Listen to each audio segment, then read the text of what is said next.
hello. Hopefully everybody can hear me now.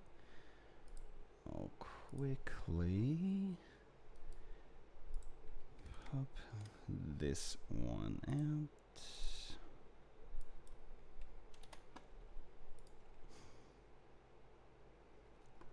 Hey, all right. So, we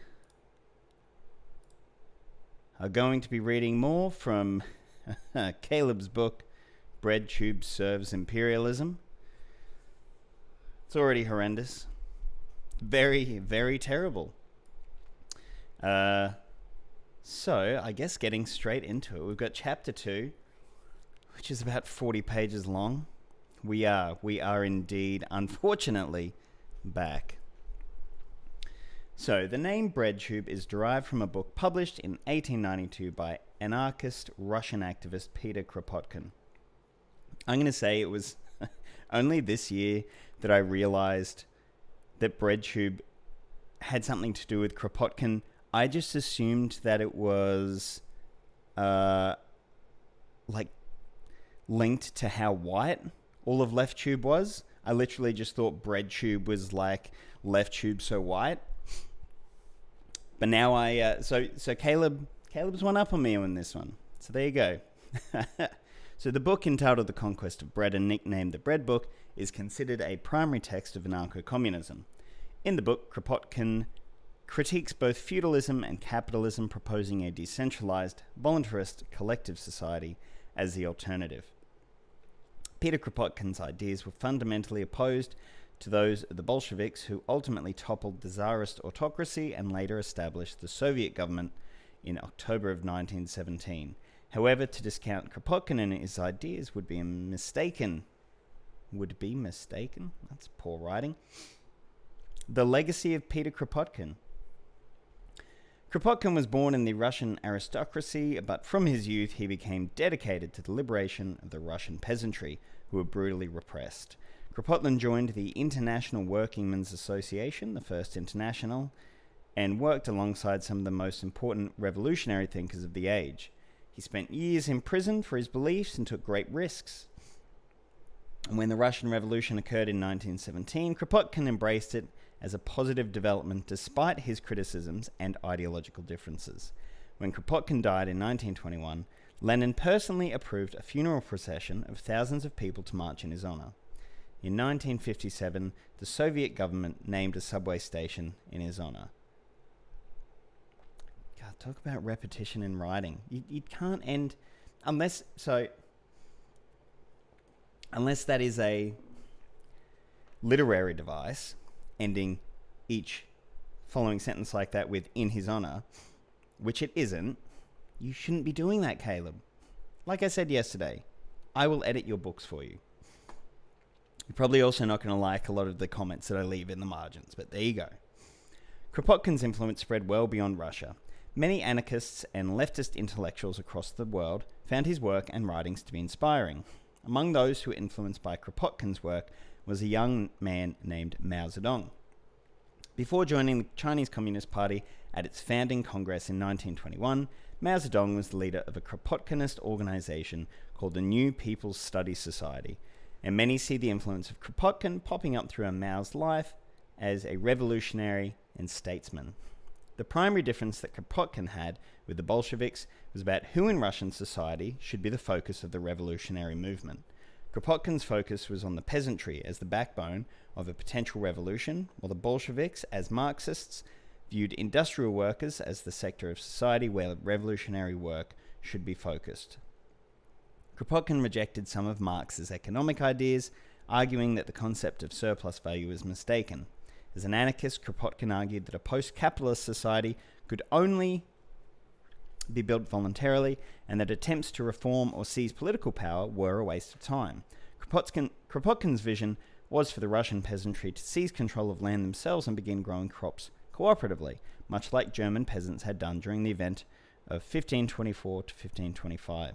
Kropotkin was an agrarian socialist rather than an industrial one. Kind of surprised that Caleb is talking about Kropotkin in a positive light.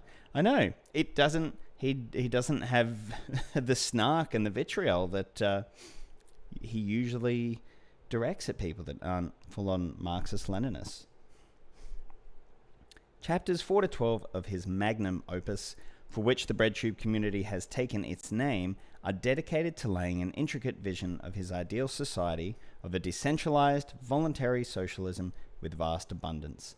Kropotkin writes, "Citizens will be obliged to become agriculturalists, not in the same manner as peasants who wear themselves out ploughing for a wage that barely provides them with sufficient food for the year, but by following the principles of market gardeners' intensive agriculture, applied on a large scale by means of the best machinery that man has invented or can invent. They will reorganize cultivation, not in 10 years' time, but at once, during the revolutionary struggles, from fear of being worsted by the enemy. Agriculture will have to be carried on by intelligent beings, availing themselves of their knowledge, organizing themselves in joyous gangs for pleasant work, when man invents and improves his tools and is conscious of being a useful member of the community." Kropotkin's writing has an almost religious faith in the good intentions of human beings and their willingness to cooperate without coercion, combined with a gentle pacifism that fears the cruelty of authoritarian structures.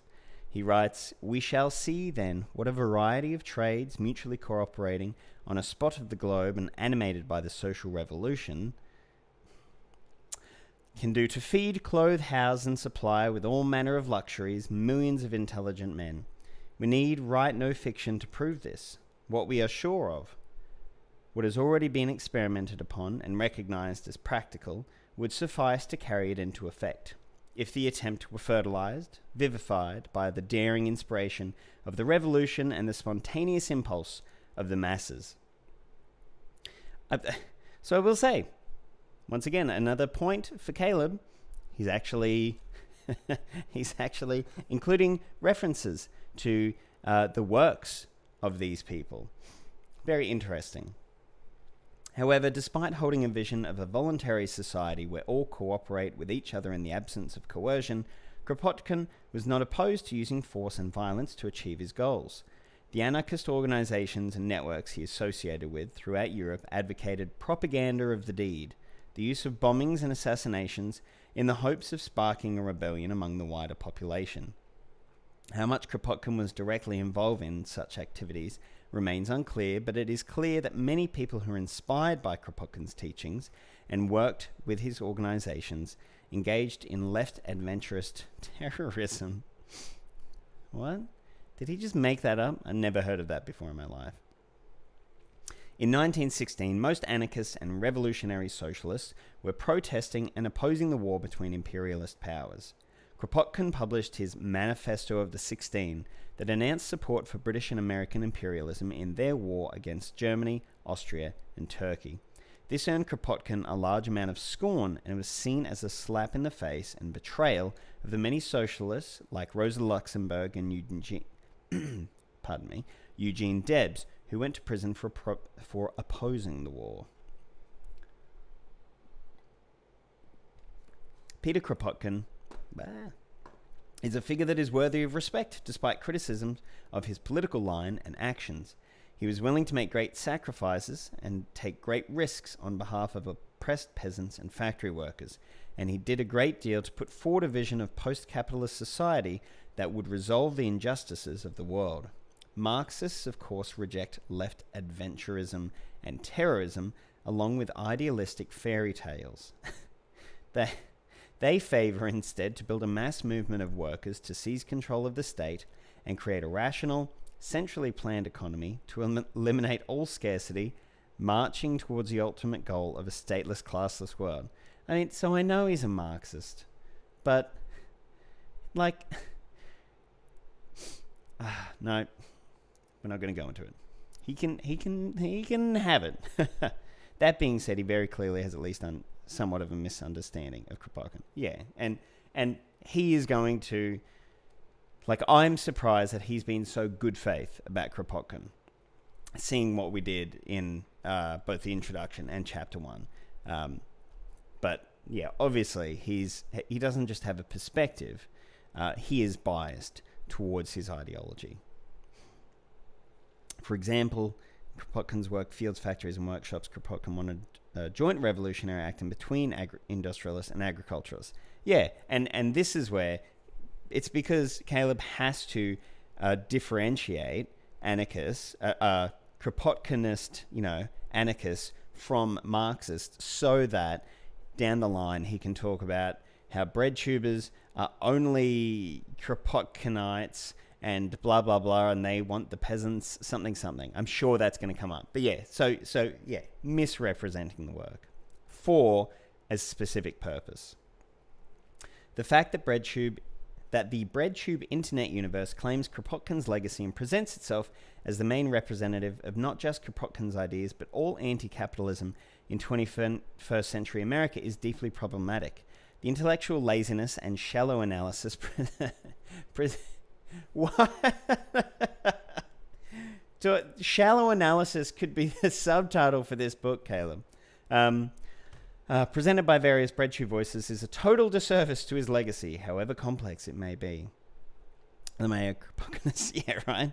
Zoe Baker has more reliable info on anarchism. Yeah. There's a lot of... And so this is the thing that I think Caleb is... This is where he's maybe confused. Because he was talking about, in chapter 1, none of these people are associated with any organizations.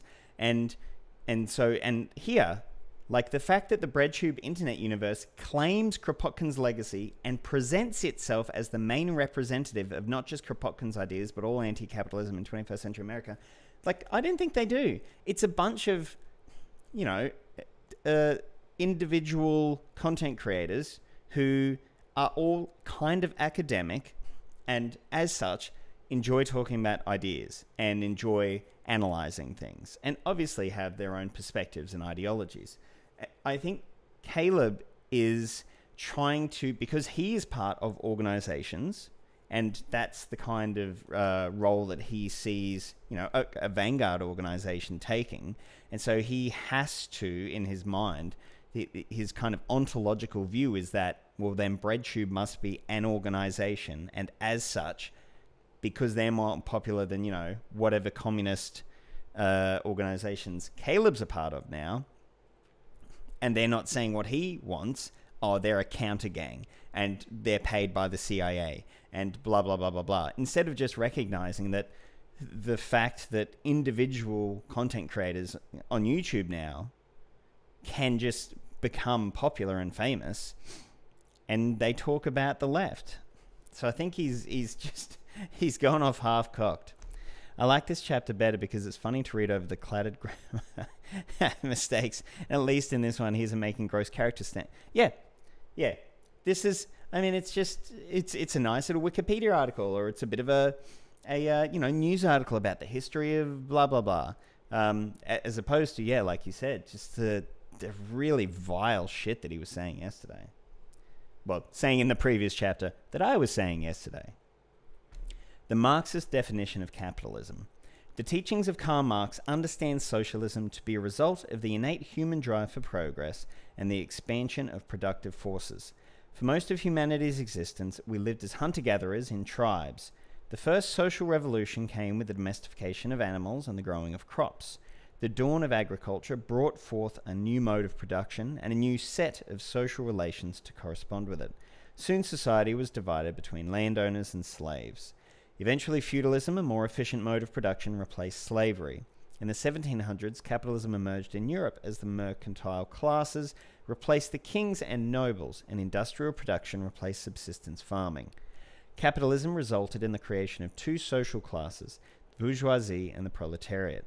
The bourgeoisie are those who own the banks, factories, land, means of transportation, and other centers of economic power and operate them in order to make profits. The rest of society makes up another class, the proletariat, a class Marx described as the modern working class, developed a class of laborers who live only so long as they find work and who find work only so long as their labor increases capital. These laborers, who must sell themselves piecemeal, are a commodity like every other article of commerce and are consequently exposed to all the vicissitudes of competition, to all the fluctuations of the market. that's an excellent description of 1700s and early 1800s, like the kind of industrial revolution landscape. 100%. The interests of the capitalists who own the means of production and the workers who sell their labor power to capitalists are diametrically opposed. Capitalists seek to drive wages down and maximize their profits. As a result, workers form unions and organize strikes in the hope of increasing their pay and bettering their conditions. Capitalism is defined by Karl Marx and Friedrich Engels as a system in which the means of production are privately owned and operated to make profits for those who own them. Marx described capitalism as the anarchy of production. Engels explained, for in capitalistic society, the means of production can only function when they have undergone a preliminary transformation into capital. Mao Zedong, the leader of the Chinese Communist Party, said that capitalism was a system of profits in command. The capitalist system is defined as a system of production for profit. I don't know, bro. The fact he mentioned banking makes me nervous. I mean, I'm sure it's nothing, but no, I've seen some little excerpts from some of his live streams, and he does talk about international bankers quite a bit. So we'll see where it goes. The capitalist is always looking to make production more efficient in order to increase his profits. As Marx explained, the bourgeoisie cannot exist without constantly revolutionizing the instruments of production and thereby the relations of production. The capitalist seeks to hire the least amount of workers, replace human labor with machines, de-skill jobs, and make human labor more easily replaceable, all in order to churn out more and more products for lower and lower cost. The capitalist seeks to increase his profit margin, so those profits can be reinvested and his operations can expand only to make more profits, which can then be reinvested again. This is what Marx referred to as the general law of capitalist accumulation. Driving down labor costs, however, has an unplanned side effect. The purchasing power of workers is derived from the wages they are paid. In the drive to efficiently produce goods and maximize profits, the capitalist system is prone to cyclical crises of overproduction. The workers cannot afford to buy back the products they produce. The market becomes glutted with products that cannot be sold. As a result, prices drop, companies go out of business, and workers lose their jobs because too much has been created.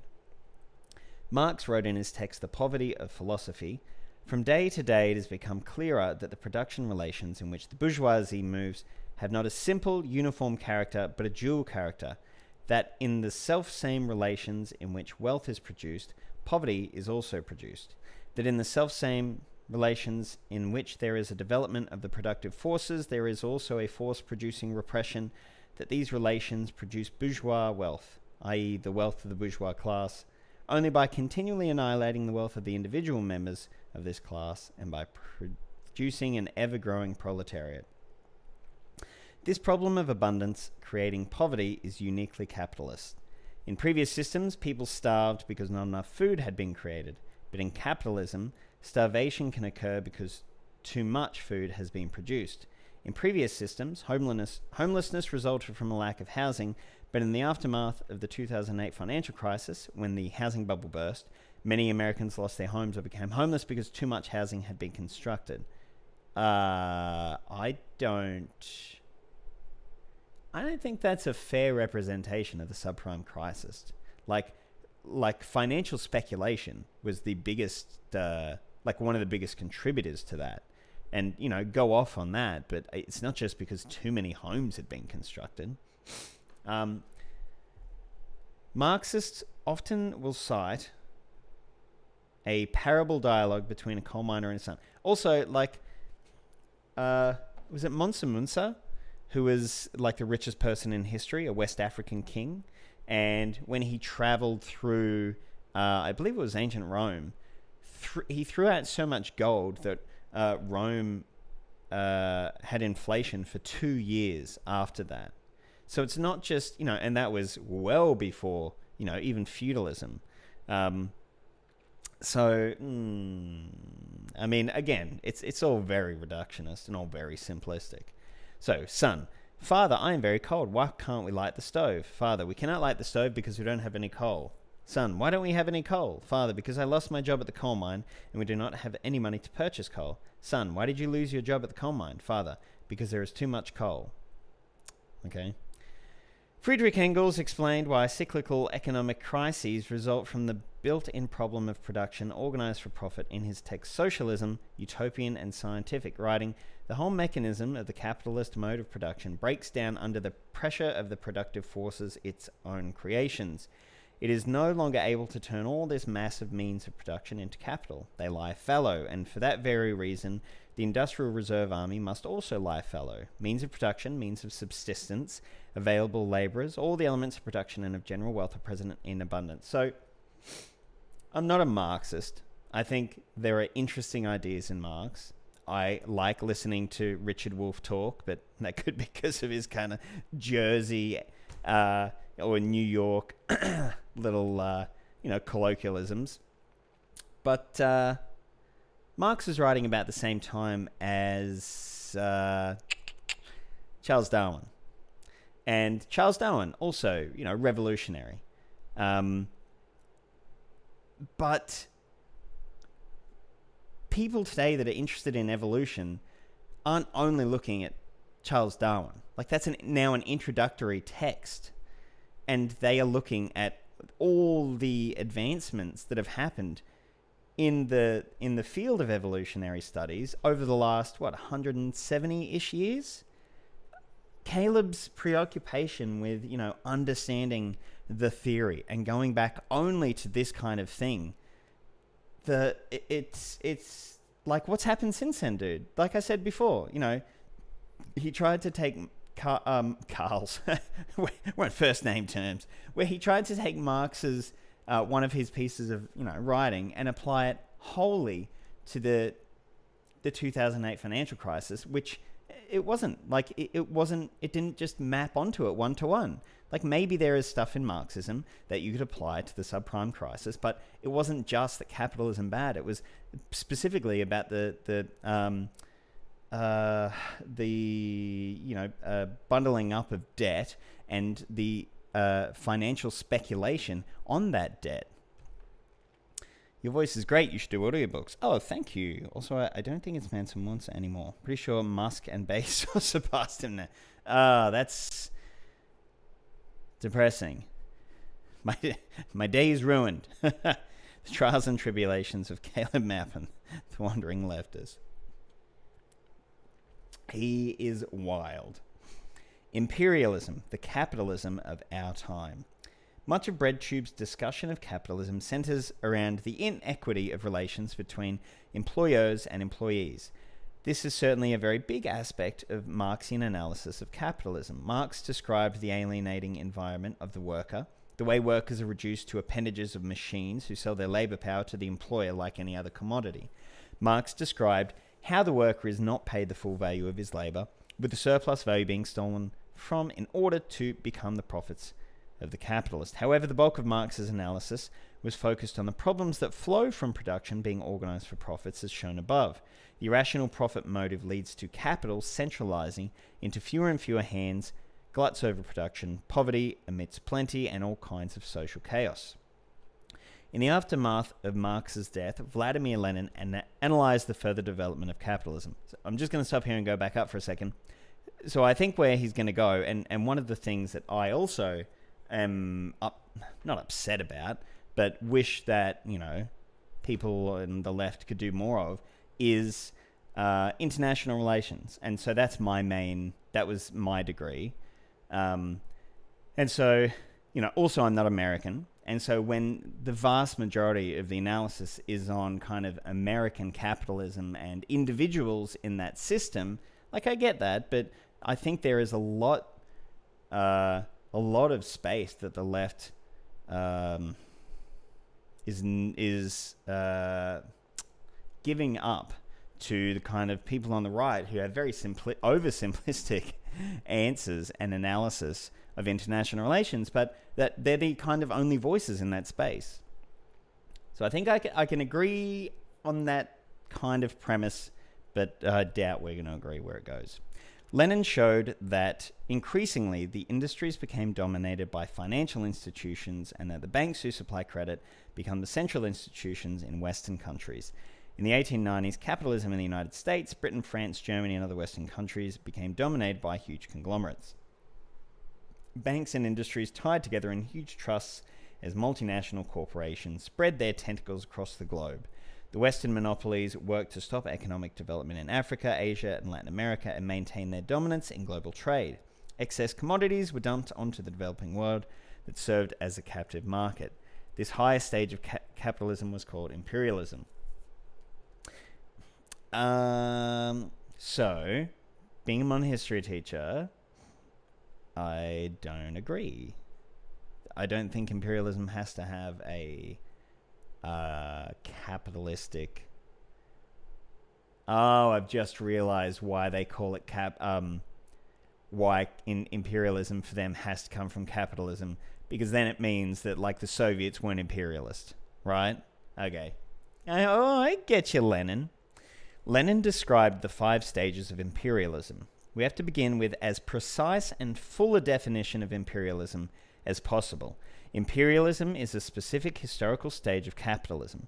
Its specific character is threefold. Imperialism is monopoly capitalism, parasitic or decaying capitalism, moribund capitalism. The supplanting of free competition by monopoly is the fundamental economic feature, the quintessence of imperialism. Monopoly manifests itself in 5 principal forms. 1. Cartels, syndicates, and trusts. The concentration of production has reached a degree which gives rise to these monopolistic associations of capitalists. 2. The monopolistic position of the big banks. 3, 4, or 5 giant banks manipulate the whole economic life of America, France, Germany. 3. Seizure of the sources of raw material by the trusts and the financial oligarchy. Finance capital is monopoly industrial capital merged with bank capital. 4. The economic partition of the world by the international cartels has begun. There are already over 100 such international cartels which command the entire world market and divide it amicably among themselves until war redivides it. The export of capital as distinct from the export of commodities under non-monopoly capitalism is a highly characteristic phenomenon and is closely linked with the economic and territorial political partition of the world. 5. The territorial partition of the world colonies is completed. Yeah, the actual meanings of the words is kind of important. Yeah. Okay, I just realized he hasn't talked about BreadTube in a while. Maybe this is the proper amount of setup needed, but I don't know. I've never written a book. Okay, probably have more fun. Oh, it froze. Well, I hope you can hear me again now.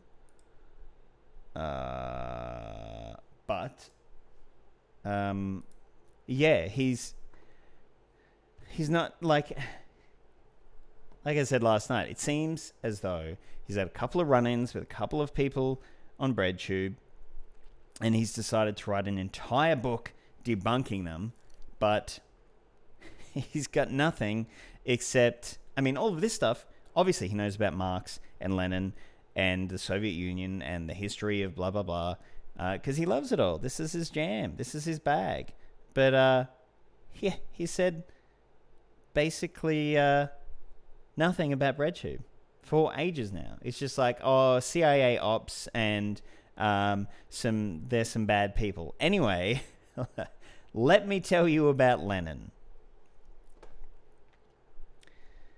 Blah, blah, blah. Okay. It is because of this global setup called imperialism that Nigeria can be the top oil producing country in Africa, exporting more of this valued commodity than any other country on the continent.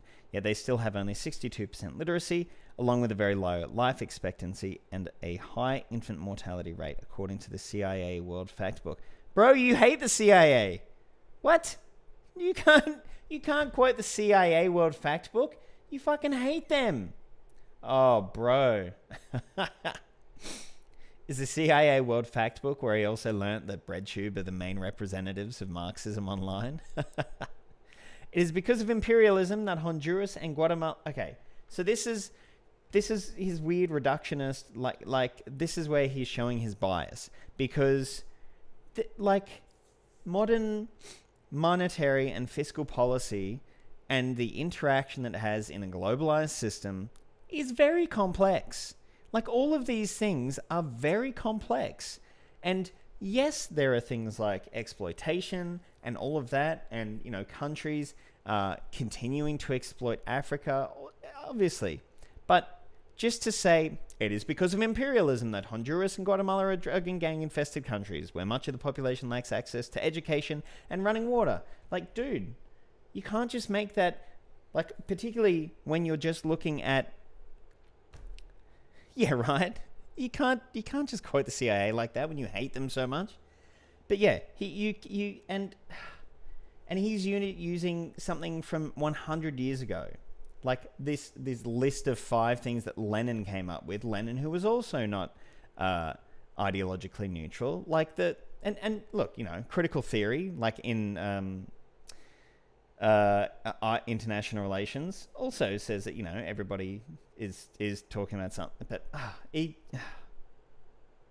sorry, he's I mean, he's an ideologue, isn't he?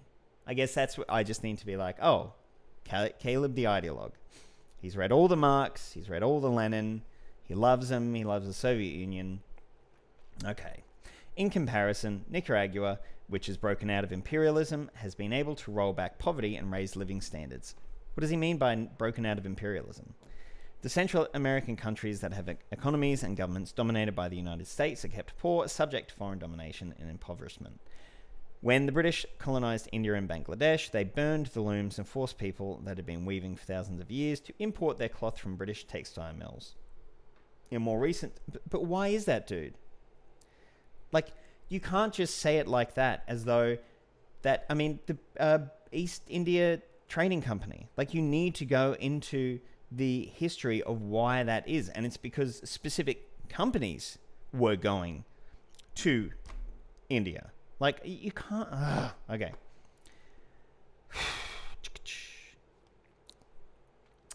I get you. He's not exactly impartial. No, he's not. But he's not upfront about that either. If he came out and said, look, I'm a Marxist. Here's all the things I believe. And as a Marxist, I'm going to tell you this. But he doesn't. Like, he just states, you know, when the British colonized India and Bangladesh. Like, okay. In more recent times, a North American free trade agreement devastated the agricultural sectors of Mexico, Haiti, and other countries. Writing for the New York Times. So now we trust the New York Times? Oh, earlier it was like advertisements in... Okay. On November 24th, 2013, Lara Carlson explained. As heavily subsidized US corn and other staples poured into Mexico, producer prices dropped and small farmers found themselves unable to make a living. Some 2 million have been forced to leave their farms since NAFTA. At the same time, consumer food prices rose, notably the cost of the omnipresent tortilla. As a result, 20 million Mexicans live in food poverty. 25% of the population does not have access to basic food, and 1/5 of Mexican children suffer from malnutrition. Transnational industrial corridors in rural areas have contaminated rivers and sickened the population, and typically, women bear the heaviest impact. Much of the developing world is very rich in terms of natural resources and human labor. In order to maintain a monopoly, the Western multinational corporations, with full support of the government apparatus and international institutions like the International Monetary Fund, the World Bank, the World Trade Organizations, force countries into unnatural poverty due to foreign economic domination. And this is all historical as well. Has he made any connection to how any of this shows us how BreadTube supports imperialism, or did I miss something? No, not really. The mechanism for enforcing the rule of Western monopolies is war. If countries break out of the grip of Western capitalism and begin to develop their economies, they become subject to attack. If one looks at the economies... Wait, what? The mechanism for enforcing... I mean, the mechanism for enforcing it is like the IMF and the World Bank and the WTO. If one looks at the economies of Russia, China, Venezuela, Iran, Cuba, Syria, or any other country the imperialists target for regime change, one will see a level of independence and striving toward development that the international monopolies cannot permit. Often this independence is directly related to the most valuable commodity in our outmoded fossil fuel economy, petroleum. Wait, Iran? What does he back the revolution? Like in the 80s? Was it 78 or 88? Like with the Shah. Caleb. Alright, Vincent Copeland's text Expanding Empire describes in clear terms the nature of imperialist economics. Economics. Wow, I can't even read. The expansion into foreign countries resulted from a new stage in the expansion of business, the export of capital. Business had been exporting ordinary commodities of trade for centuries. The export of capital was something new, especially for the United States, and it couldn't be done without foreign wars. The reason for this isn't very complicated. The export of capital goods, that is, machinery, mining equipment, railroad engines, earth-moving tools, etc., is intended not to make just a quick small profit, but a constantly repeating profit that can go on forever. If the exploiter can hold onto the investment of capital in a foreign country should be regarded somewhat like sending a huge suction pump. The pump pulls out the metals from the ground, the products from the soil, and the fruits from the trees, with the help, of course, of the labor of the native people working on this suction pump. It is as if the pump were connected to pipes that run back to the home country via the banks and big corporations. All the rich products are showered from the pipes into the treasures of these institutions in the form of profits. Whole nations are drained by these great suction pumps or investments, and the profits are so great that rival groups of big business, led by small cliques of big banks, go to war with each other over the exploitation of these nations. I will just say, his, going from not doing any quotations when he was talking about, all the people that he disagrees with, to now these, the quotations are too long. It's not enough of his own work. Yeah, Caleb supports the Iranian revolution, and he's even done some work for Iranian state media. Of course. Because they're anti-US, and everything that the US does is bad.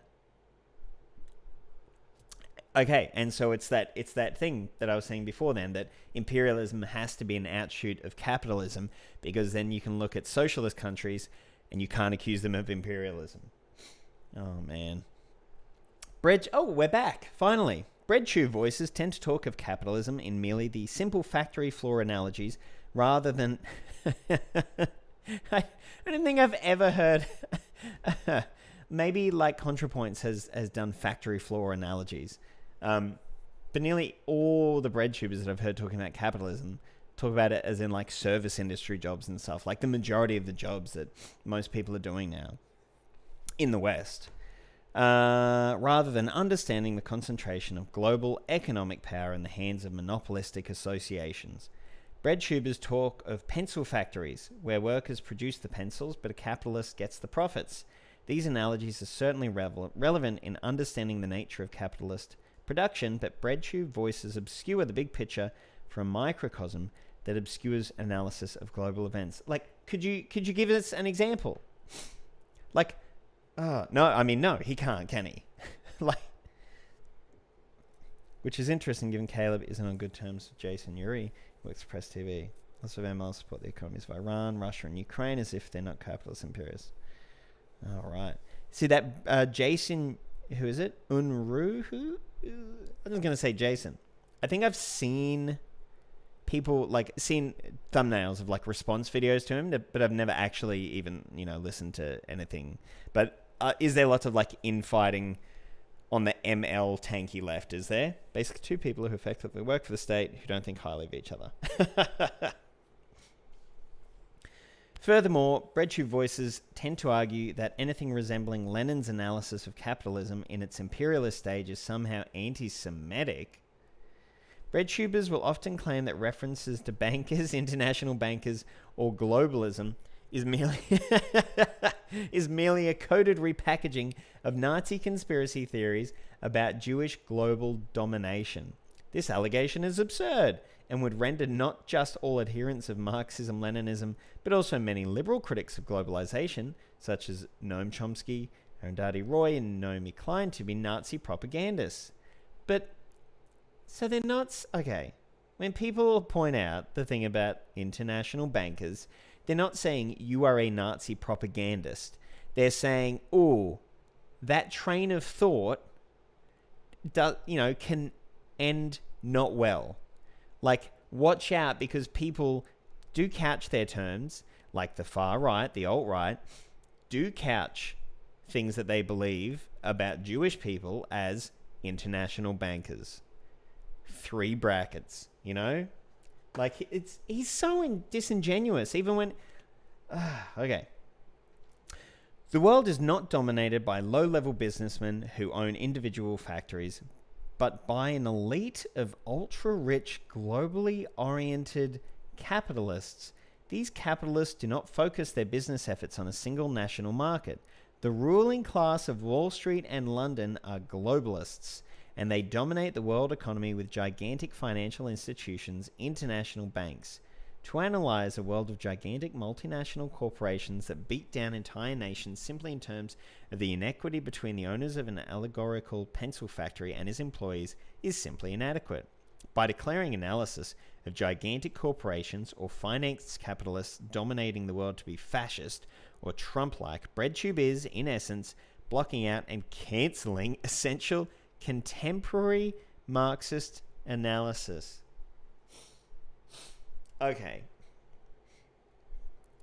I think I said yesterday when reading the first chapter, or even the introduction, like he views it not as, systems, but as it's this very US focused view, where individuals dominate. Someone was saying how on his streams he's always talking about how the people he disagrees with are evil.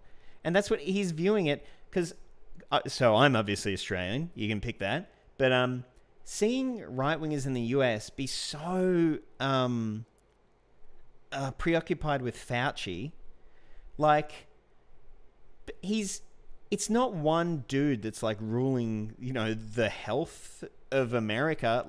He is the head of, I assume, I'm pretty sure he's the head of the CDC or something, but these are entire organizations. He's not just out here, one man being, quote unquote evil, but they're treating it like that. I mean, and, in that sense, it's a very easy fix. You get rid of Fauci and the evil man is gone. For Caleb, you get rid of these evil ruling class and then apparently the world is going to be better? Dude, LMAO, Jason and Caleb are quarreling and it's way funnier than you think. Jason claims that Maupin is working with the CIA to frame him of owning CP. Oh, man. Oh, my, how the turntables. And it's the ultimate... So I teach the French Revolution in year 11 on history. And the ultimate irony is when Robespierre eventually gets guillotined himself. Hilarious and ironic. The fact that now other communists are accusing Caleb of working with the CIA, that is just oh, that's beautiful. Lenin's understanding of imperialism enabled him to reorient much of the Marxist movement. Marx argued that all nationalism was a barrier to workers' solidarity, though in his later life, he became somewhat sympathetic to the Irish freedom struggle. Marx argued that European colonialism was bringing development and progress to places like India. Lenin's understanding of how capitalism developed in the late 19th century laid the basis for revolutionaries embracing the national liberation struggles of colonized people. As the Chinese Communist Party's document Long Live Leninism, published April 16, 1960, summarizes, Lenin pointed out that the oligarchy of finance capital in a small number of capitalist powers, that is, the imperialists, not only exploit the masses of people in their own countries, but oppress and plunder the whole world, turning most countries into their colonies and dependencies. Imperialist war is a continuation of imperialist politics. Jason vs. Maupin is like Godzilla versus King Kong. And they're both accusing the other of being CIA funded. Lenin understood that an aristocracy of labor, a strata of well-paid workers, enabled European social democratic parties to become reformist and eventually support the First World War. Lenin saw that the revolutionary energy was coming from the East and the colonized world. In the light of the law of the uneven economic and political development of capitalism, Lenin came to the conclusion that, because capitalism developed extremely unevenly in different countries, socialism would achieve victory first in one or several countries, but could not achieve victory simultaneously in all countries. So he's just stating this. Lenin understood. But you're not justifying it, dude. You just... it's just stating it as though it's established fact. Lenin argued that socialism in the developing world would come about with the working class leading the struggle to liberate entire nations from the yoke of imperialist domination. Because of the stratification of the working class within the imperialist homelands and the rise of social reformism and the aristocracy of labour, communists in Western countries had a special task. The liberation movements of the proletariat in the capitalist countries should ally themselves with the national liberation movements in the colonies and dependent countries. This alliance can smash the alliance of the imperialists with the feudal and comprador reactionary forces in the colonies, all dependent countries, and will therefore inevitably put a final end to the imperialist system throughout the world. I mean, there is... So... And this is the problem, is like, he's skipping over all the interesting stuff. There's so much interesting history around, like, decolonial movements. Like, was it 63 that, the president of Indonesia, Sukarno, went and gave a speech at, like, was it the Bandung conference? Super interesting. Like, that anti-colonialist stuff, there's actually rich history. To just put it all down to, Lenin was right. So, yep, you got to be a Marxist-Leninist. And that's why BreadTube's wrong. That's why a bunch of 20-somethings on the YouTube are wrong. Imperialism, the rule of the world by Western monopolies who keep the world poor in order to make themselves rich, is the capitalism of our time.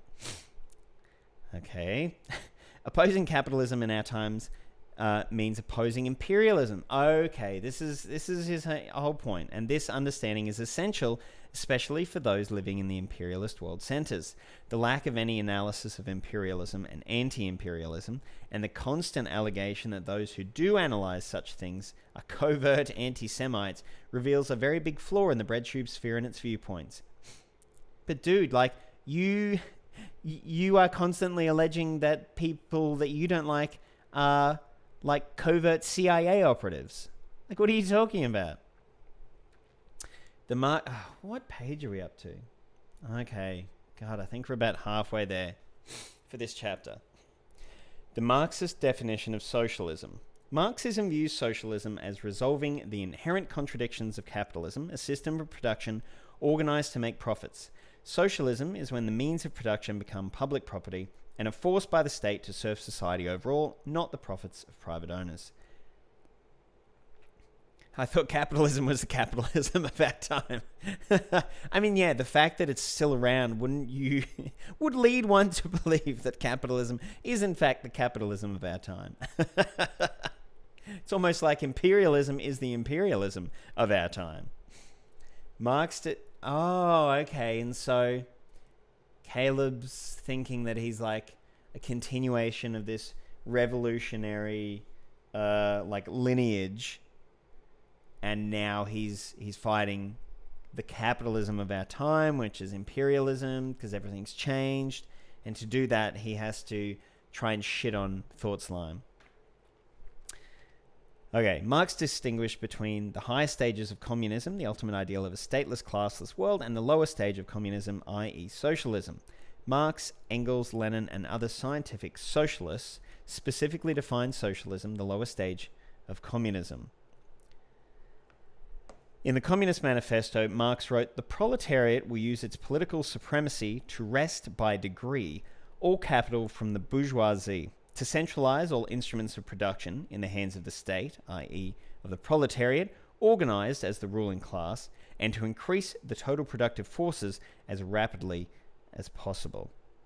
Of course, in the beginning, this cannot be effected except by means of despotic inroads on the rights of property and on the conditions of bourgeois production, by means of measures, therefore, which appear economically insufficient and untenable, but which, in the course of the movement, outstrip themselves, necessitate further inroads upon the old social order, and are unavoidable as a means of entirely revolutionizing the mode of production. These measures will, of course, be different in different countries. Almost as if the time of our time is the time of our time. Marx went on to list in the Communist Manifesto 10 measures that the proletarian might adopt. The original 10 rules for life. upon taking power in order to enact the transition to socialism. Tell me that rule number 1 is clean your room.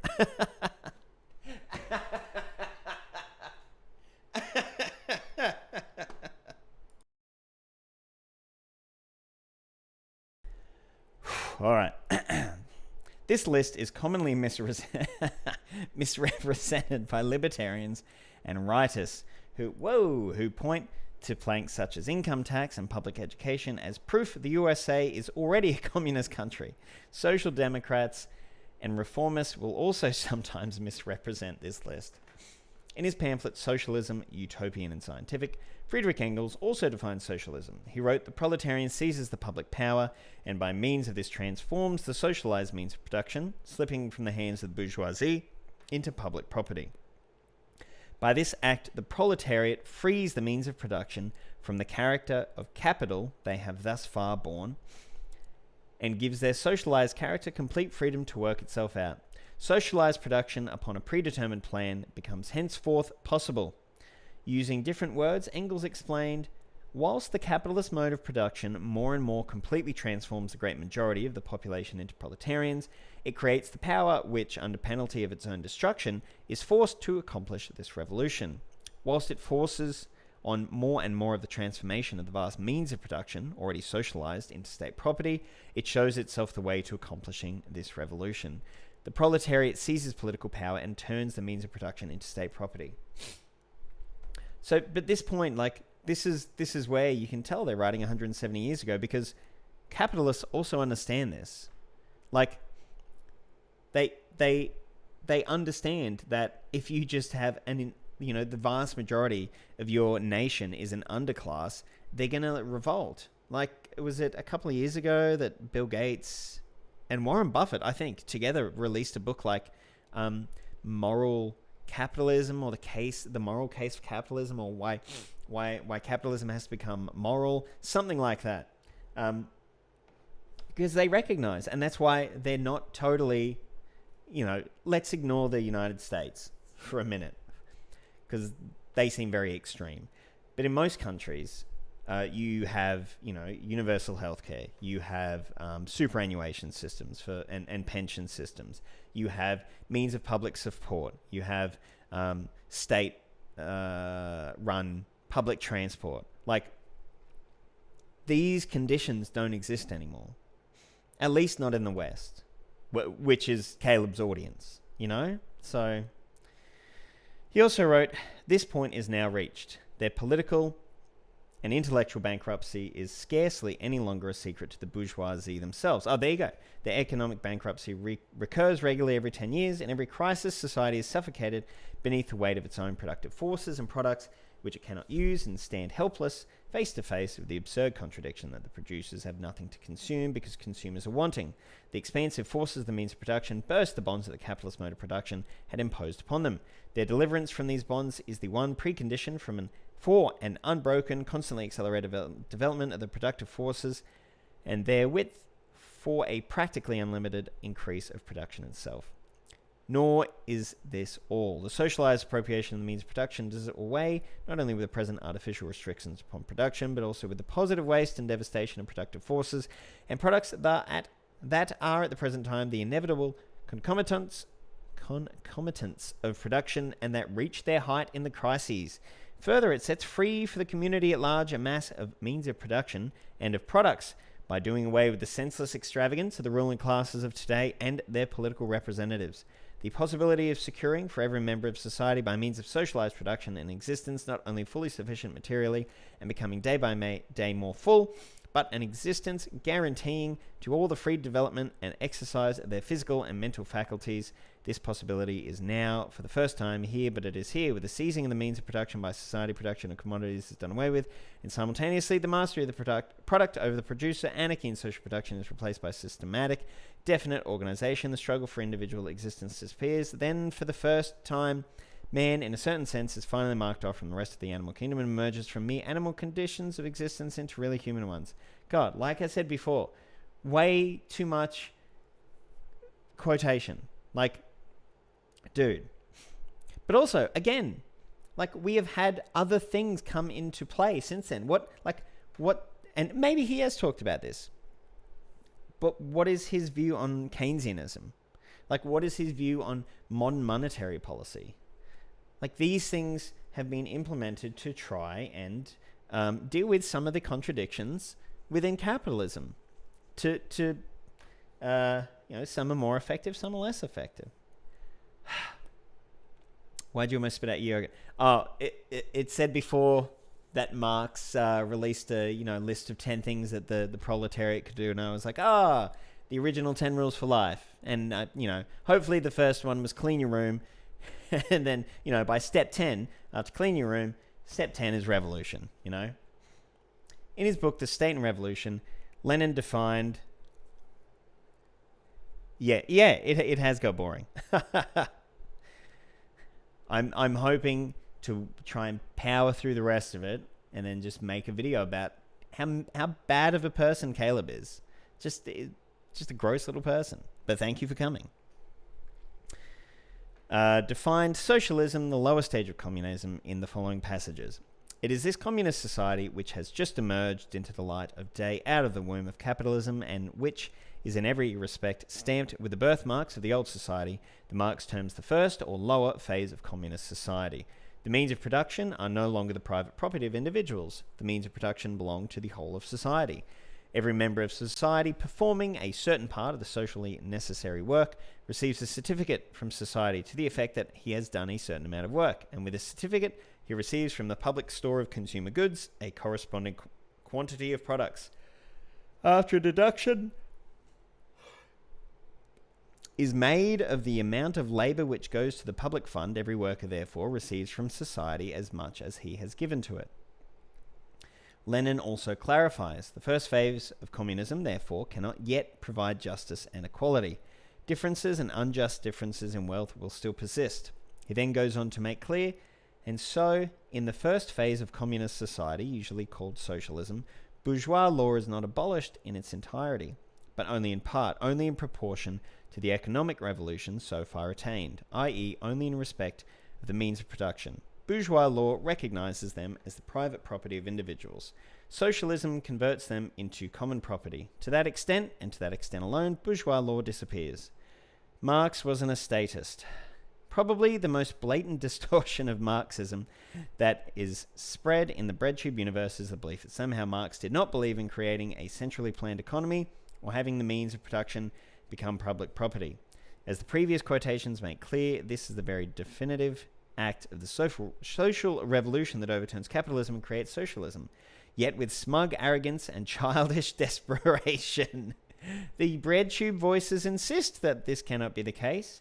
After all, they have been told by US media and educational institutions that each and every society where this transformation has taken place, it has resulted in a brutal human rights violating dictatorship and utter economic failure. I mean, wait, is he going to defend Stalin? Oh, man. Lacking the courage to question these narratives, like a biblical creationist confronted by the fossil record, they seek to reinterpret Marx so both he and mainstream US media can be correct. They wish to uphold Marx, but discount and dismiss all who have put his ideas into practice in order to maintain respectability within and funding from the very institutions and society Marxism seeks to overturn. Matt Thoughtslime insists that Marx and Engels never called for a centrally planned economy. In a video released on February 5, 2021, wow. I'm almost positive that this is the first BreadTube video that he has referenced. Like almost 80 pages into his book about BreadTube. Wow. Entitled Prager University Does Not Understand Democracy, the content creator simply bluffs, pretending that the quotations above do not exist and assuming that their audience will never bother to fact-check assertions. How? Can you give us a... So he gives us the video and the title of the video, but no actual quotes from it. Where's the bluff? Furthermore, Matt goes on to claim Lenin personally invented the idea of a centrally planned economy, calling his newly invented concept democratic centralism.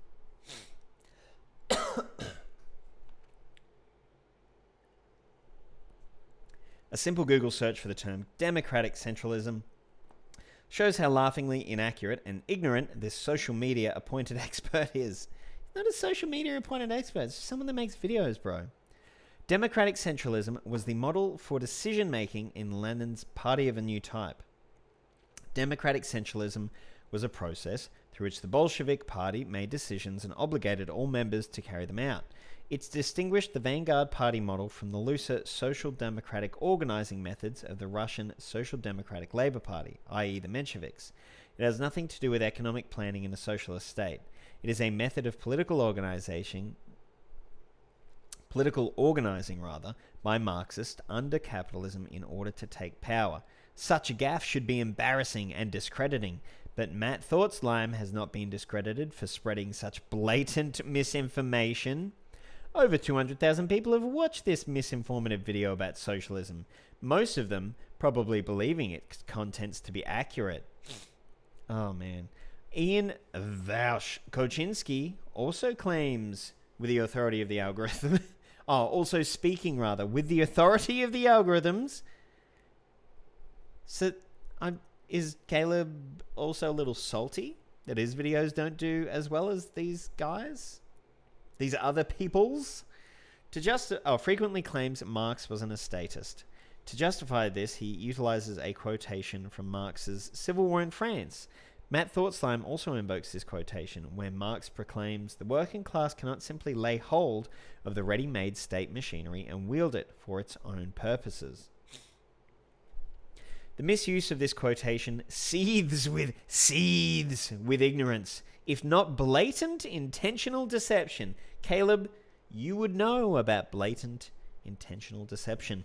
The passage comes from Marx's presentation, Civil War in France, in which he discusses the Paris Commune of 1871. This briefly existing regime that took power in Paris after the capitalist government had already surrendered to the Prussian invaders is considered by Marx to be the first historical example of his concept of dictatorship of the proletariat. Marx points to the Commune not as an example of why states are not necessary, but rather for the lessons it taught about what post-capitalist states will look like. The particular quote refers to the fact that the existing French state had been created to serve capitalism, and the Paris communards who led the workers' uprising were forced to create new state institutions, not simply seize control of the previously existing ones created by capitalism. Marx spends the following paragraphs describing in detail the nature of the new proletarian forms of state power the communards created and praising them. To claim this quote means Marx opposed states existing at all as laughable.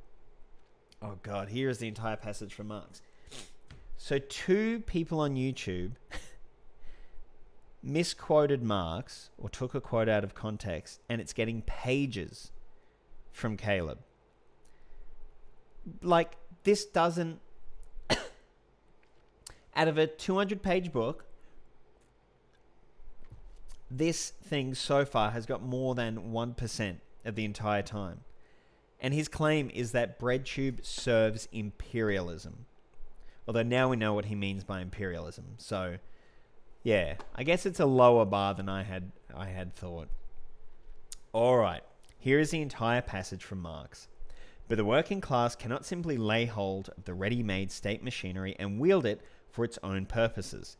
The centralized state power, with its ubiquitous organs of standing army, police, bureaucracy, clergy, and judicature, organs wrought after the plan of a systematic and hierarchical division of labour, originates from the days of absolute monarchy, serving nascent middle-class society as a mighty weapon in its struggle against feudalism. Still, its development remained clogged by all manner of medieval rubbish, seigneurial rights, local privileges, municipal and guild monopolies, and provincial constitutions. The gigantic broom of the French Revolution of the 18th century swept away all these relics of bygone times, thus clearing simultaneously the social soil of its last hindrances to the superstructure of the modern state edifice raised under the First Empire, itself the offspring of the coalition wars of old semi-feudal Europe against modern France. The direct antithesis to the empire was the Commune. The cry of social republic, with which the February Revolution was ushered in by the Paris proletariat, did but express a vague aspiration after a republic It was not only to supersede the monarchical form of class rule, but class rule itself. The commune was the positive form of that republic. The first decree of the commune, therefore, was the suppression of the standing army and the substitution for it of the armed people. The commune was formed on the municipal councillors, chosen by universal suffrage in the various wards of the town, responsible and revocable at short terms. The majority of its members were naturally working men or acknowledged representatives of the working class. The commune was to be a working, not a parliamentary body, executive and legislative at the same time. Instead of continuing to be the agent of the central government, the police was at once stripped of its political attributes and turned into the responsible and at all times revocable agent of the commune. Public functions ceased to be the private property of the tools of the central government. Not only municipal administration, but the whole initiative hitherto exercised by the state was laid into the hands of the commune. The judicial functionaries were to be divested of that sham independence, which had but served to mask their abject subservience to all succeeding governments, to which in turn they had taken and broken the oaths of allegiance. The unity of the nation was not to be broken, but, on the contrary, to be organized by a communal constitution, and to become a reality by the destruction of the state power which claimed to be the embodiment of that unity, independent of and superior to the nation itself, from which it was but a parasitic excrescence. Okay, so what Vash claims about his cherry-picked quotation is nothing but blatant distortion. Either Koczynski was handed this quote by someone else. He said this earlier as well in previous chapters, that like someone else is doing his research, and never bothered to look at the context, or he intentionally misrepresented its meaning with deceptive intent. To claim Marx was arguing that no central authority or state power should exist is simply inaccurate. On the contrary, Marx was emphasizing how new forms of state power must be created to correspond with a new class in power and its interests. So that was like 4 pages out of 200, and not even all 200 have writing on them. So at the very least, 2% of his entire book was dedicated to just one Marx quote that 2 YouTubers took out of context. That really has no, like it has nothing to do with this. Like, dude. All right. Maintaining what? 82. Okay, we're almost there. Maintaining profits in command. Armed with his misrepresentative quotes from Marx, Ian Vaush Koczynski. I am so annoyed at this book and how it is presented. We know it is Ian Vaush Koczynski. Dude, edit your fucking writing. Seriously. This is so fucking annoying. I can't, I feel sorry for people who paid for this. It's just like the most amateurish bullshit fucking writing. All right. Let's continue. Armed with his misrepresentative quotes from Marx, Ian Vaush Koczynski has repeatedly said that socialism in the United States would mean everything would be exactly the same, except every corporation would be a worker cooperative. Maybe. I don't know if he said that. Maybe he has. He said a lot of bullshit. But no reference. Like, you gave a reference to Matt's video. Why not a reference for this one? Well, worker ownership and cooperatives are not a bad thing. The problem with this definition of socialism is that it does not eliminate capitalism. Capitalism is a system where, as Engels put it, the means of production only function as preliminary transformation into capital, or as Mao Zedong put it, profits are in command. Simply instituting worker ownership does not eliminate what Marx called the anarchy of production. But okay, even if it doesn't, like I've already established that he's not giving any recent economic analysis. Like, Marx wrote this 170 years ago. Maybe things have changed, dude. Maybe our understanding from the very rudimentary forms of capitalism that Marx was looking at, that it would capitalism was revolutionary back then. Like, it's been around for a while now, and it's been mitigated to differing degrees in different parts of the world over the past 170 years, and particularly over the last, I would say, 100 years. You need to talk about that more.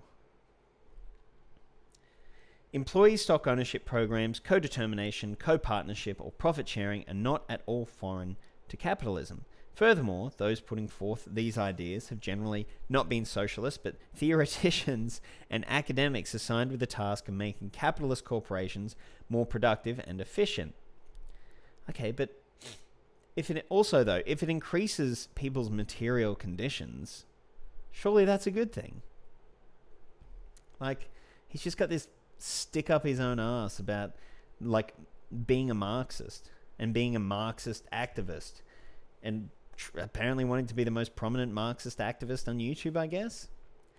While BreadTube adherents fetishize the Mondragon Corporation, a federation of worker cooperatives located in the Basque region of Spain, the examples of such schemes within the capitalist system are much more widespread.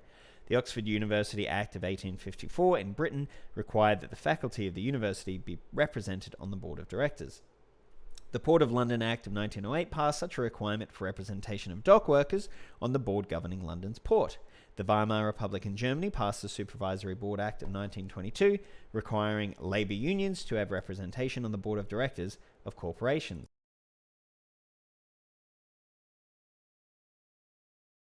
Many Western European countries maintain such laws up to today. In the United States, the retirement plans offered to many corporate employees are described as profit-sharing plans, where the pension paid to retirees is related to the performance of the corporation. Many employees across the USA and the world have stock options, incentive pay, and other mechanisms that theoretically make them co-owners of the corporation in which they work. Many different stock ownership, employee representation, and co-ownership programs exist, and they vary in their degree of success. During the 1920s and 30s, industrial unions often fought hard against piece wages. Often, factory employers would attempt to maximize their profits by paying employees only for each item produced, rather than a set hourly wage. In 1938, the labor movement celebrated the passage of the Fair Labor Standards Act, which required all employees receive a minimum hourly wage on top of whatever incentives or productivity-linked wages they received. These reforms brought a new level of economic security to industrial workers because they knew how much money they would receive rather than having their income subject to the unpredictable fluctuations of the market and however many products the capitalists assign them to produce on a given workday. BreadTube adherents will generally dismiss the many examples of their ideas being put into practice within capitalism. Will they? Will they generally? So sometimes, not generally, they don't dismiss them? What do they say about them then? They will insist that piece wages, employee stock ownership programs, worker representation, co-partnership, and profit sharing are not enough. They will say they advocate 100% worker ownership and democratic control. Dude, that's what you're saying. That's your whole thing here, is saying that, well, all their stuff, it might be good, but it's not enough. So, okay. However, no matter how egalitarian and democratic a worker cooperative model may be, it still does not eliminate the very essence of the capitalist system, profits in command. A worker cooperative will seek to maximize profits for its employee shareholders. But why? Like, if it's the proletarian and they understand all this, like, not everybody is inherently selfish. They might vote not to do that. Like, people in corporations vote to, like, freeze their pay increases in order to offset layoffs. Like, some people are going to get fired, and they will vote that, no, rather than that happen, we'll freeze our pay increases for a year or 3 years or something. So they're not always seeking to maximize their individual profits, dude. Imagine... yeah. Oh, another hypothetical from Caleb that I'm sure I'm going to love. Imagine if the US defense industry were operated under a worker cooperative model. Would this end the military-industrial complex long decried by leftists? Would the drive to make profits from war no longer influence US foreign policy? Not at all. If anything, the lust for war profits would expand beyond the corporate boardrooms to the factory floor. Why? Employees would be motivated to see the government go to war and for government military spending to increase, as it would directly impact their incomes. Caleb, you're just assuming, like, you're fucking assuming all the same things about, like, quote-unquote human nature that libertarians do. Like, this is a very capitalistic way of viewing people. Like, not everyone's out for themselves like this, dude. Kind of telling on yourself, though. Like, if he was in the defense industry and it was a worker cooperative model, he'd be like, no, fuck the government, fuck peace. Let's get going with that war. Having the guards as equal democratic co-owners of private prisons would not eliminate the inherent societal problems flowing from the much decried prison industrial complex. Having workers as equal co-owners of pharmaceutical giants would not eliminate the drive to overprescribe potentially addictive or dangerous medications. Dude, this is so... Oh, man. What a gross view of people he has. Other problems inherent to the capitalist system of production for profit would continue as well. Employee owners would certainly be incentivized to replace labor with machines. No, you wouldn't. You're the labor. Oh. As the fewer workers hired by the cooperative firm, the larger their share of the profits would be. Employee-owned enterprises would compete with other employee-owned enterprises producing the same products and services. Environmental regulations and laws affecting other externalities would still be an impediment to the profits of corporate owners, just as they are now, even if the corporate owners were the employees themselves. Yeah, but the employees themselves are the proletariat. They don't have all the bourgeois interests that the bourgeois do. Like, normal people don't have the same interest to, like, fuck over like environmental protections that, you know, Elon Musk does. Particularly when they would, like, be able to view the trade-off. They might get an extra $50 a week, but they would know that their trading off is, like, the environment. It's different for Elon Musk because he might get $50 million a week. And that's a bigger trade-off for him. That's a better... Oh, man. A system of profits in command is still irrational and unsustainable, even if those profits are shared. Simply declaring workers to be co-owners of profit-centered entities functioning in the chaos of the market does not eliminate the irrationality of capitalism. In the context of a centrally planned economy, worker cooperative ownership is very different. The most successful examples of worker cooperatives tend to be those that emerge in the absence of the anarchy of production, when an overall state central plan guides their activities. The most successful example of a profit-sharing corporation by far is one that BreadTube avoids highlighting. The largest telecommunications manufacturer in the world is Huawei Technologies, a cooperative corporation established by the Chinese government and its military in 1988.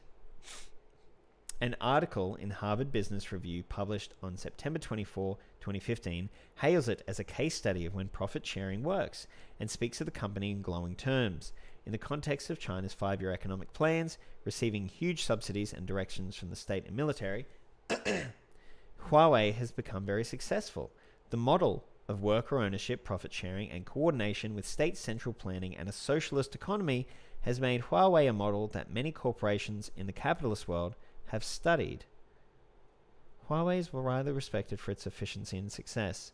Sorry, but doesn't Huawei sell outside of China? Aren't they then, like, engaging in all the same, like, capitalist, the chaos of the market and crap that Caleb was talking about? Kind of weird that he doesn't bring that up. Okay. Of course, BreadTube voices largely remain silent on Huawei, as it takes its lead from the US State Department, deeming anything associated with China or other anti-imperialist states to be toxic and evil. Fuck off, dude. Oh, man. I'm just getting to the end of my tether because I'm starting to swear when I was trying not to swear at all during these streams. He's just so arrogant as well. Elements of worker ownership have been implemented in many socialist countries. The collectivization of agriculture in 1931 resulted in the prevalence of collective farms as the dominant form in the Soviet countryside. While some state farms that operated much like state-owned factories existed, most of the Soviet Union's agriculture was carried out by independent kolkhozy, which sold agricultural goods to the state at a set rate. This motivated the farm workers to produce as much as possible in order to maximize the payout they would receive from the central government. This model became the dominant form of agriculture in really existing socialism of the Cold War beyond the Soviet Union. Mao Zedong launched the creation of a collective farm system with his Hail the Communes campaign in the 1950s. Cuba, North Korea, and various Eastern European countries adopted the collective farm model. Trotsky criticized this. I was wondering if Trotsky was going to make a... Alright, of course he fucking hates Trotsky. Arguing that state farms were more socialistic in nature than collective farms, and arguing that material incentives and differing abilities among farmers would lead to inequality. Stalin defended this model, arguing it was more efficient. Che Guevara and Mao Zedong both upheld the collective farm model as being more egalitarian and decentralized, and presented the Soviet Union as being a bit too centralized and bureaucratic in its planning of production, leading to a lack of participation by the working class and a level of alienation. During the Cultural Revolution in China, the model of a 3-in-1 combination was adopted, where each factory was governed by an elected worker representative, as well as a Communist Party official and a technical expert. Mao Zedong put forward the 3-in-1 combination as an alternative to the model of total factory autonomy put forward during the infamous January storm of 1967, which established the Shanghai People's Commune. Joseph Broz Tito developed a model of worker self-management. That's a full stop. Albania declared this model to be state capitalism because it relied on material incentives to motivate labor, but other socialist countries considered Tito's model to be more effective. Tito's worker self-management model was most likely a big influence on Deng Xiaoping's reform and opening up policies in 1978. Vietnam and Nicaragua have developed self-employment programs where workers become individual entrepreneurs in coordination with the state's overall vision. What fucking tangent are we on now? How is this having a go at BreadTube? Venezuela has created many collectivos and communes which produce goods and render services while being subsidized with state revenue and directed by state central planners. Worker cooperatives are not bad, but the fetishization of them and the rejection of the need to eliminate the anarchy of production distorts the nature of socialism. BreadTube's insistence that socialism is everything exactly the same except every corporation is a cooperative is particularly problematic in the context of imperialism. BreadTube's insistence. So he went earlier from saying that Vaush said this multiple times, didn't provide any examples, but okay, maybe Vaush has said this. And now it's BreadTube's insistence. Fuck, dude. Capitalism in the 21st century involves huge multinational corporations based in Western countries reaping super profits at the expense of the developing world. Wars are waged to enforce that system, with socialist and anti-imperialist governments being the primary targets. Imperialism is a global economic order in which the world is made poor and kept poor so that the finance capitalists of London and Wall Street can remain rich.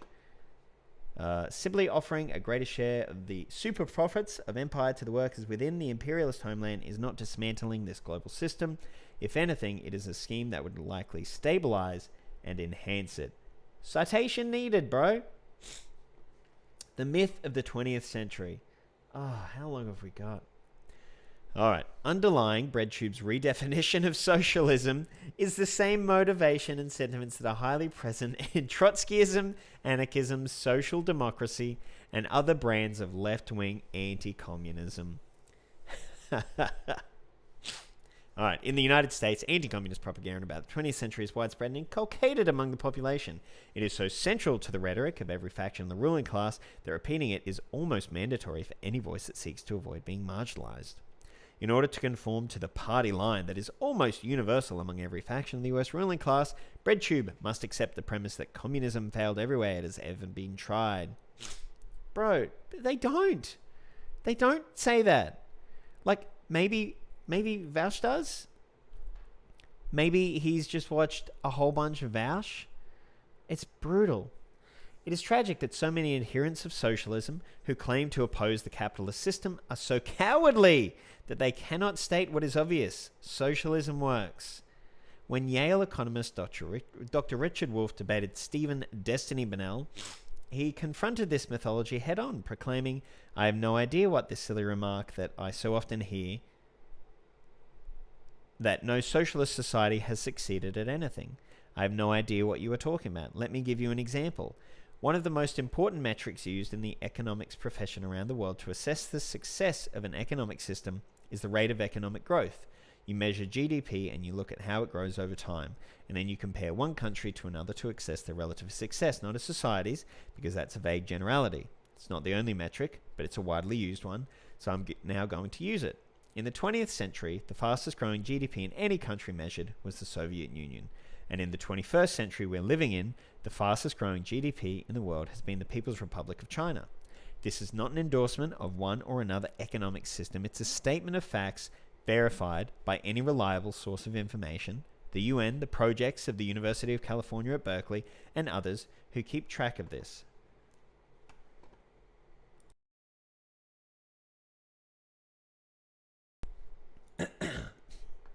So I'd say that Richard Wolff is pretty prevalent on BreadTube. Like, Mexi is always talking about him, and I believe that Mexi's had him on. A bunch of people have talked about Richard Wolff. Like, he's a leading left-wing economist. Bennell quibbled, trying to say that Japan had been more successful than the Soviet Union and that the industrialization of the USSR was irrelevant because many countries underwent similar growth at the time. Wolff further ripped this illogic to shreds, proclaiming, "Those are the facts. You can play whatever games you want. The fact of the matter is that the Soviet Union's performance in the 20th century completely outshines that of Japan. In 1917, when the Soviet Union began, it was the poorest country in Europe by far.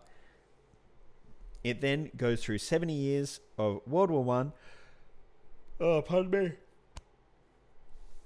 a civil war, of collectivization, and of World War II, which did more damage in Russia than in any other country. Notwithstanding that it was the poorest country at the beginning of this horrific story, it ends up in 1965 being the number one competitor of the United States for global hegemony.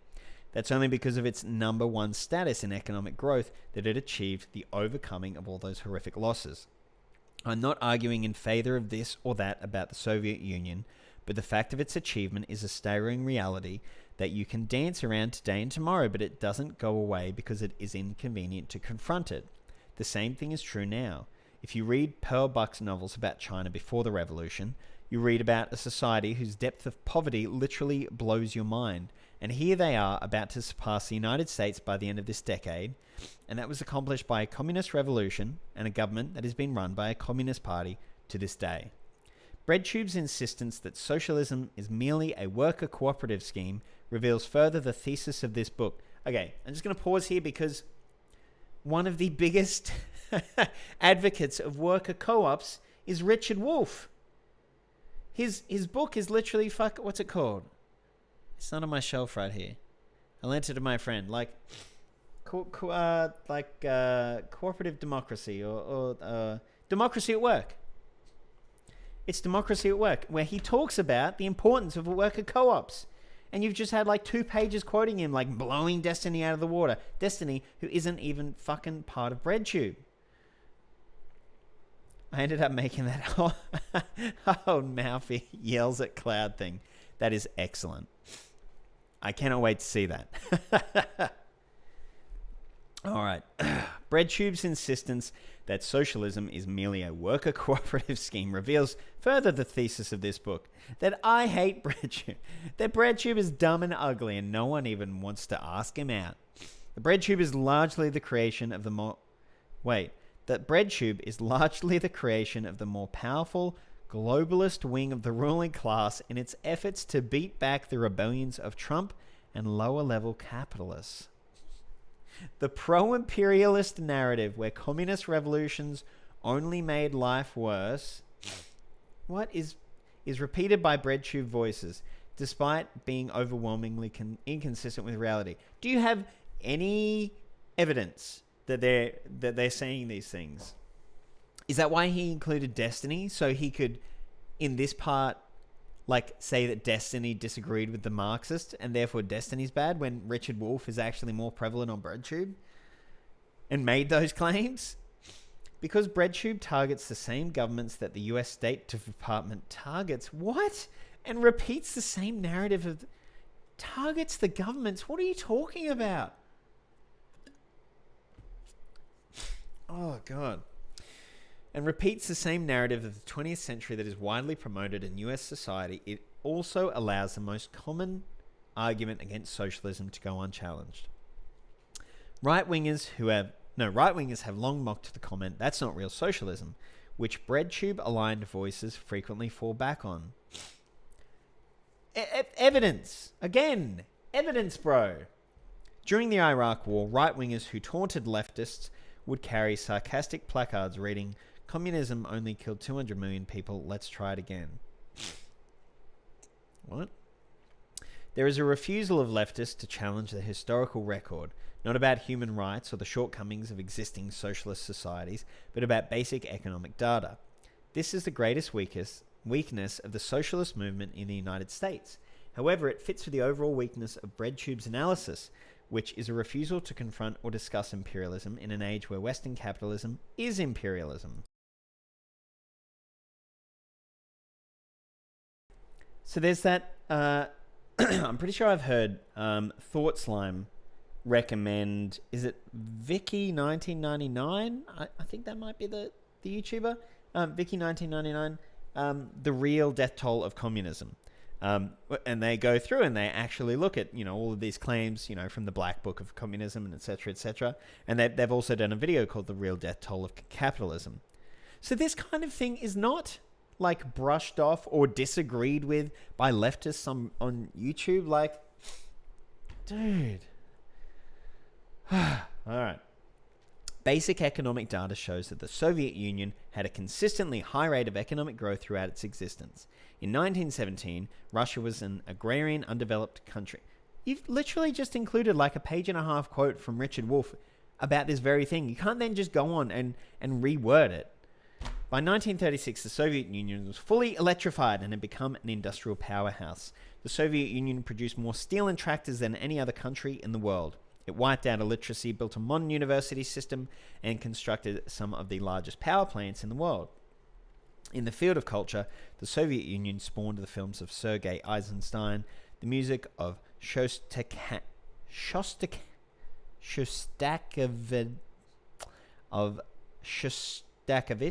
and some of the greatest ballet performers and Olympic athletes. There is a lot of gymnastics moves named after Russians. I'll give them that. With an economy where the state controls the major industries and banks and issues 5-year economic plans, China has become the second largest economy on Earth, lifting 800 million people from poverty. Cuba's achievements in terms of healthcare and literacy are marveled at by international observers. Prior to the fall of the Soviet Union, North Korea experienced huge explosions of growth with Soviet aid. A BBC article from August 26, 2008 admits the mass mobilization of the population, along with Soviet and Chinese technical assistance and financial aid, resulted in annual economic growth rates estimated to have reached 20%, even 30% in the years following the devastating 1950 to 53 Korean War. As late as the 1970s, South Korea languished in the shadow of the economic miracle north of the border.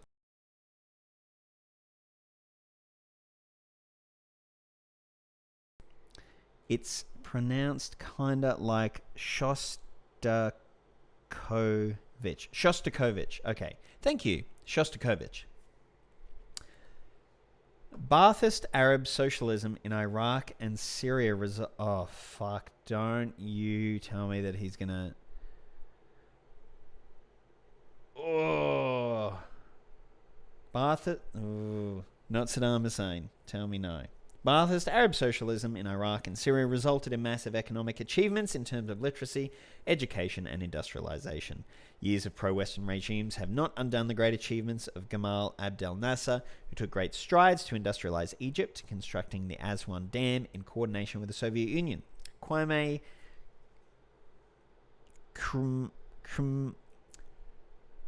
Nkrumah, Julius Nyerere, Muammar Gaddafi and other African revolutionaries who established socialist planned economies achieved similar victories in terms of basic societal health. The Islamic system labeled not capitalism but Islam, in which the state and the Revolutionary Guards control the commanding heights of economic power, has resulted in a huge level of development in Iran. Criticisms of these societies related to issues like human rights, consumer goods, or other issues are certainly reasonable. Thank fuck. To say Marxist-Leninist governments and anti-imperialist states never accomplished anything or only made life worse is a sick joke that is completely contrary to all basic economic data. Who said that? Give us some examples. If BreadTube is just generally saying these things, wouldn't it be easy to find these examples? If you were writing and publishing an entire book about it, wouldn't it make sense to spend a couple of hours one day, maybe a Sunday, I don't know, scrounging through and just copying URLs? Watch all the videos on double speed. I don't care. Copy down some URLs so you can actually have some fucking references. Oh, Caleb. This is painful. However, BreadTube's vision of socialism as merely profit-centered worker cooperatives, its demonization of the very same governments the imperialists target, all make BreadTube a version of socialism that is deemed acceptable by the ruling class. In rare instances, BreadTubers will even defend cuts in social spending and the erosion of the welfare state, arguing that we don't want state socialism and socialism has nothing to do with the government.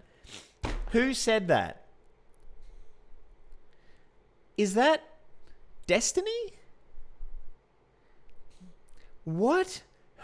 What BreadTuber is defending cuts in social spending? That's one of the most fucked up things in this entire book. Who on BreadTube is defending cuts against, in rare instances, BreadTubers will even defend cuts. I guarantee it's Destiny. That's why he had to include him in it. Because it's like he had a big problem with Destiny after he had his debate with him, which we know he's pretty thin-skinned, so he would have stewed about it heaps. Started writing this book, fuck you, Destiny, fuck the left, and then realized that he's not even on the left. Somehow, various adherents of BreadTube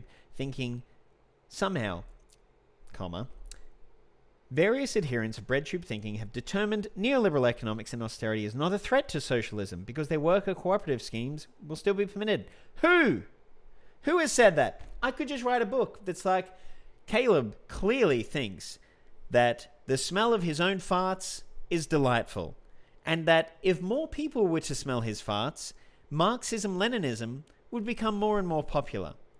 Finally, if every single human being in the world were able to smell Caleb's farts, Marxism and pure communism will be achieved. I literally went through every single Dennis Prager video and marked down every time he said Judeo-Christian values for a clip that I didn't end up making. I think Maupin should have been able to do that. Right? Also, that whole Judeo-Christian thing, right? All the Christians that work with, Dennis Prager and Ben Shapiro, they think that they're going to hell, don't they? Steven Crowder would think that Ben Shapiro is going to hell. Right? I don't get that Judean Christian thing, as in doing research. Yeah, exactly. All right. It is clear in my mind that makes up a whole bunch of shit that BreadTube has created a brand of socialism that is not very threatening to the status quo. Rather than calling for society to control the means of production, even a minimal class struggle program like stopping cuts in social spending or opposing imperialist regime change wars, BreadTube simply wants to experiment with profit sharing and employee stock ownership as imperialism and austerity are allowed to roll ahead. I mean, it sounds pretty bad when you put it like that, but the problem is that you've given us no evidence. Dude, you have given us no evidence that the people that you disagree with believe this stuff. Link some fucking videos. Just give us a sentence in quotation marks. Vaush said this. Matt said this. ContraPoint said this. H-Bomber Guy said this. You introduced those people and you've talked about Matt and Vaush and Destiny. That's it. Just going to have a little bit more beer. Just wait. All right. Not surprisingly, this deviation from everything Marxists and socialists have advocated for hundreds of years, interesting, has been enabled to go viral and speak in the place of genuine anti-capitalism. Not surprisingly, BreadTube, famous supporters of austerity politics, especially Thatcherism. Yeah, man, that's why in the backgrounds of all their videos, they've got like pictures of Reagan and pictures of Thatcher. They love that shit. Oh, wow. What was that? An hour and 46 minutes for one chapter. And what page are we up to? 97. So now we're halfway through the book. Nazi, Nazi, Nazi. This is because he got accused of being a Nazbol. Because of him palling around with Alexander Dugin, who's the Nazbol guy, the nationalist Bolshevik guy. Oh, man. Well, thank you, everybody, for joining me. What's today? Tomorrow's Christmas Eve, so it'll probably be a couple of days before I do this next chapter, which will probably have a lot more to do with actual BreadTube videos. Like, I'm assuming that because he's going to be talking about being called a Nazi or calling everybody a Nazi, he's actually going to go back and look at some YouTube stuff. So that'll be nice, finally. But I hope you're enjoying this. I mean, enjoying me suffering, going through it. It gives me... Because I've always thought, I can never write a book. That would... But now, wow. I definitely could. I might even throw in some references. Well, thank you very much, and I will see you all next time.